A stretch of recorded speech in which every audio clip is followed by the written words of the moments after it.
राम आप सबको। आज हम भागवत गीता के अंतिम अध्याय 18वें अध्याय का अध्ययन करेंगे, जिसमें भगवान श्री कृष्ण मोक्ष संन्यास योग के बारे में बताते हैं। यह हमारा अंतिम अध्याय है और ये सबसे बड़ा अध्याय है।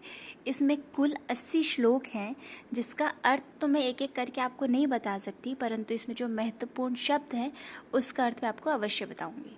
तो अब हम जानेंगे कि भगवान श्री कृष्ण इस अध्याय में हमसे क्या कहना चाहते हैं। 18वां अध्याय मोक्ष संन्यास योग, जिसमें भगवान श्री कृष्ण अर्जुन को पूरे गीता के उपदेश का सार और समापन देते हैं। यह अध्याय संन्यास और मोक्ष की परिभाषा, प्रकृति और मार्ग को स्पष्ट करता है। इस अध्याय में भगवान श्री कृष्ण ने बताया है कि संन्यास और त्याग क्या होता है।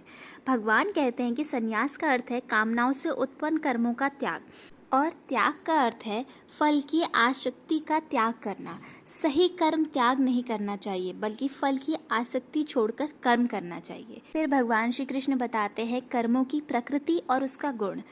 तीनों गुण होते हैं, जैसे सत्व गुण, रजस और तमस मनुष्य के कर्म, ज्ञान, बुद्धि, संकल्प को प्रभावित करते हैं।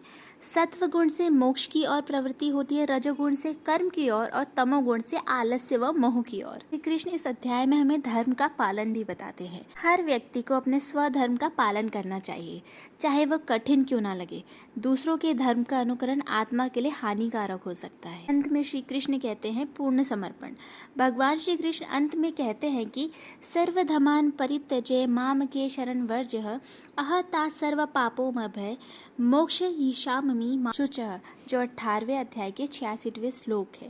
इसका अर्थ होता है कि सब धर्मों को छोड़कर मेरी शरण में आ जाओ, मैं तुम्हें सभी पापों से मुक्त कर दूंगा, चिंता मत करो। 18वें अध्याय में कुछ महत्वपूर्ण शब्द, जिसका अर्थ बहुत ही आवश्यक है जीवन में। सबसे पहला है संन्यास, जिसका अर्थ होता है कर्मों का त्याग।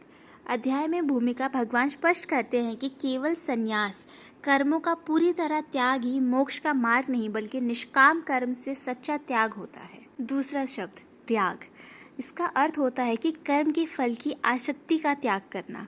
भगवत गीता कर्म करते हुए फल की अपेक्षा त्यागने को श्रेष्ठ मानती है।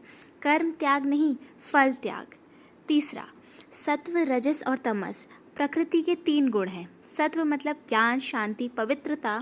दूसरा रजस क्रिया, वासना। तीसरा तमस अज्ञान और आलस्य। भगवान बताते हैं कि इन तीनों गुणों से प्रेरित होकर ही मनुष्य कर्म करता है और मोक्ष पाने के लिए सत्व गुण की ओर बढ़ना चाहिए। चौथा धृति, जिसका अर्थ है धैर्य या संकल्प शक्ति, लक्ष्य पर टिके रहने की क्षमता, जो मन, प्राण और इंद्रियों को साधना में लगाकर स्थिर करती है। इस अध्याय की सीख कर्तव्य का त्याग करना नहीं, फल की आसक्ति का त्याग करें।